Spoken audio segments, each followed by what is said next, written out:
नमस्कार, मैं दिनेश कुमार। आज खास रिपोर्ट में चर्चा करूंगा महाराष्ट्र में हो रहे किसान आंदोलन और उस किसान आंदोलन का क्या असर आने वाले वक्त में, हाल ही में बिहार में जो विधानसभा का चुनाव चल रहा है उस विधानसभा के चुनाव पर भी पड़ने वाला है। क्योंकि आमतौर पर ऐसा माना जाता है कि भारत कृषि प्रधान देश है और हर राज्य में कृषि पर अधिकतर जनता जो है वो निर्भर है।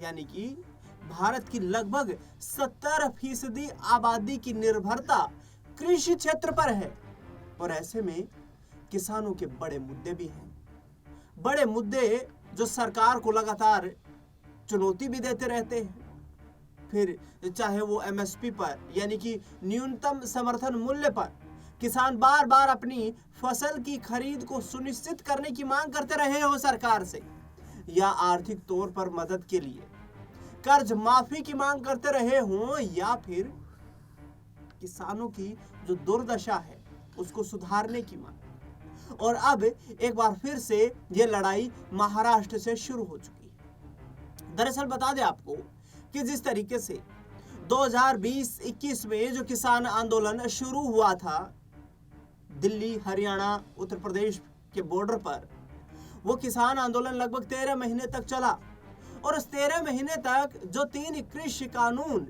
केंद्र सरकार लेकर आ रही थी, आखिरकार 13 महीने तक किसान जो दिल्ली के बॉर्डर को घेरे हुए बैठे रहे, केंद्र सरकार को मजबूर होना पड़ा और उन 3 कृषि कानूनों को वापस लेने का फैसला किया। इसके साथ साथ हर वित्तीय वर्ष में सरकार ये ऐलान करती है कि आने वाले वक्त में वो किसानों की फसल की जो खरीद है उसकी एमएसपी में वृद्धि करेगी, बोनस देगी किसानों को। लेकिन ये सब चीजें सिर्फ कागज पर नजर आती हैं। अब इसी मांग को लेकर महाराष्ट्र का किसान सड़कों पर है।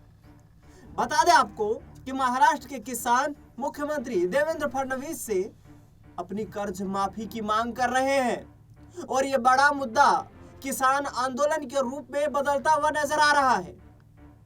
दरअसल बता दें आपको कि महाराष्ट्र बॉम्बे हाई कोर्ट ने जिस तरीके से एक दिन के लिए किसानों को आंदोलन की परमिशन दी, लेकिन उसके बाद भी किसान सड़कों पर डटे हुए हैं, मुख्यमंत्री से उनके किए गए वादे को पूरा करने की मांग कर रहे हैं। दरअसल बता दें आपको कि महाराष्ट्र में प्रहार जनशक्ति पार्टी जो है उसके संस्थापक बच्चू कडू ये विधायक रह चुके हैं, एमएलसी रह चुके हैं, उद्धव ठाकरे की सरकार में राज्य मंत्री भी रह चुके हैं। इन बच्चू कडू नामक सामाजिक कार्यकर्ता और नेता की अगुवाई में महाराष्ट्र में ये किसान आंदोलन शुरू हुआ।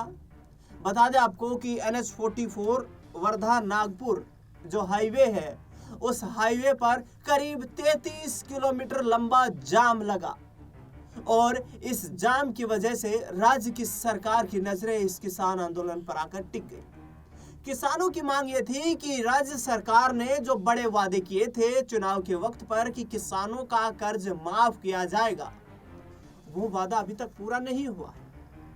और अब बच्चू कडू की अगुवाई में जो किसान आंदोलन चल रहा है वो किसान ये मांग कर रहे हैं कि मुख्यमंत्री जब तक इसकी आधिकारिक तौर पर घोषणा नहीं कर देते हैं कि हम आने वाले वक्त में किसानों की कर्ज माफी इतने वक्त में कर देंगे, तब तक ये आंदोलित किसान जो है ये लगातार आंदोलन की बात कर रहे हैं। दरअसल बता दें आपको कि मुख्यमंत्री देवेंद्र फडणवीस के साथ इन किसानों की बैठक होनी थी, ये मांग कर रहे थे, लेकिन बच्चू कडू जो कि 4 बार के अमरावती के अचलपुर विधानसभा सीट से विधायक रह चुके हैं। अमरावती जो कि महाराष्ट्र के एक प्रमुख शहर है, उसकी अचलपुर विधानसभा सीट जहां से बच्चू कडू जो है वो विधायक रहे, उन्होंने ये कहा है कि महाराष्ट्र के मुख्यमंत्री देवेंद्र फडणवीस जिस वादे को लेकर के आए थे और ये वादा भी किया गया था कि 1 साल में वो किसानों के कर्ज की माफी कर देंगे, वो वादा अभी तक बीजेपी की अगुवाई वाली महायुति सरकार के द्वारा पूरा नहीं किया गया है। मुख्यमंत्री देवेंद्र फडणवीस ने कहा कि किसानों के लिए कर्ज माफी की जो यहाँ हमने वादा किया था, जो हमारी परियोजना चलाने की कोशिश थी, उस कदम को अमली जामा पहनाने के लिए हमने 2 सदस्यों की कमेटी गठित कर दी है, ये देवेंद्र फडणवीस कह रहे हैं। और इसमें मंत्री जो महाराष्ट्र सरकार के मंत्री हैं उनको शामिल किया गया है, जिनके साथ किसान नेता जो हैं वो अपनी मांगों को रखेंगे, लेकिन उनकी मांग सीधे मुख्यमंत्री से है। बता दें आपको कि 2 मंत्रियों के साथ अब किसान जो हैं, जो 250 से 300 ट्रैक्टर लेकर के हाईवे पर उतर आए थे, वो उनके साथ चर्चा करने को तैयार भी हो गए हैं। मुंबई में ये चर्चा होने वाली है और उसके बाद किसान आंदोलन का जो रुख अख्तियार होगा, क्या वो शांत होगा या फिर किसान सड़कों पर आएंगे, ये एक बड़ा कदम, सराहनीय कहीं ना कहीं कदम जो किसान आंदोलन करता बता रहे हैं कि बच्चू कडू की अगुवाई में हमने उठाया है। इस सराहनीय कदम को क्या आगे आने वाले वक्त में, किसानों की मांगों को क्या आगे आने वाले वक्त में उग्र रूप या फिर कहें कि सड़कों पर एक आंदोलन के रूप में बदलते हुए बच्चू कडू नजर आएंगे, ये आगे आने वाला वक्त तय करने वाला है।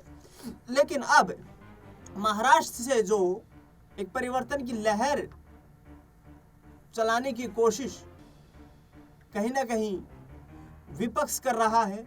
विपक्ष लगातार ये कह रहा है कि देखो, बिहार में चुनाव है, बिहार का विधानसभा का चुनाव है और महाराष्ट्र में इनकी सरकार जो एनडीए की सरकार है वो किसानों के साथ उनके वादे को पूरा नहीं कर पाई है। यानी कि महाराष्ट्र से ही क्या बिहार को साधने की कोशिश की जा रही है और किसानों के मुद्दे पर वाकई क्या विपक्षी दल बीजेपी को बिहार में घेर पाएंगे, ये एक बड़ा सवाल है। दरअसल जिस तरीके से राहुल गांधी पिछले 2 दिनों से छठ पूजा के बाद से ही ताबड़तोड़ जनसभाएं कर रहे हैं, उनके साथ बिहार में महागठबंधन के मुख्यमंत्री के चेहरे तेजस्वी यादव लगातार आधा दर्जन से अधिक जनसभाएं एक दिन में कर रहे हैं।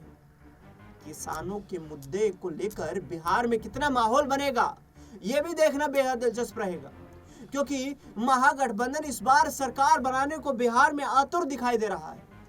और इसकी बड़ी वजह यह भी नजर आ रही है कि राहुल गांधी हर जनसभा से नीतीश कुमार भारतीय जनता पार्टी को बिहार के किसानों के मुद्दे पर घेरना शुरू कर चुके हैं। राहुल गांधी का हर बार ये कहना है कि बिहार के किसान की हालत इस देश के सबसे कमजोर किसान में गिनी जाती है। यानी कि बिहार का किसान जो है वो अपनी फसल को औने पौने दामों में बेचने को मजबूर है, क्योंकि वहाँ एपीएमसी नहीं है और सरकारी मंडी न होने की वजह से बिहार के किसान की हालत खस्ता हो रही है। तो महाराष्ट्र के नागपुर से चला ये किसान आंदोलन आगे आने वाले वक्त में क्या बिहार में भी सत्ता का रुख तैयार करेगा? क्या वर्तमान में जो सत्ता पर काबिज लोग हैं उनके लिए मुश्किलें खड़ी करेगा? क्या बिहार का किसान भी अब इस मुद्दे को लेकर, बिहार में किसानों की दशा को लेकर ईवीएम में अपने आगामी 5 साल के भविष्य के लिए, अपने 5 साल के भविष्य को तय करने के लिए मतदान करेगा? ये देखना बेहद दिलचस्प रहेगा। फिलहाल इस पूरे मुद्दे पर आपकी क्या राय प्रतिक्रिया है वो हमें कमेंट बॉक्स में जरूर बताएं। इस खास रिपोर्ट में इतना ही। धन्यवाद।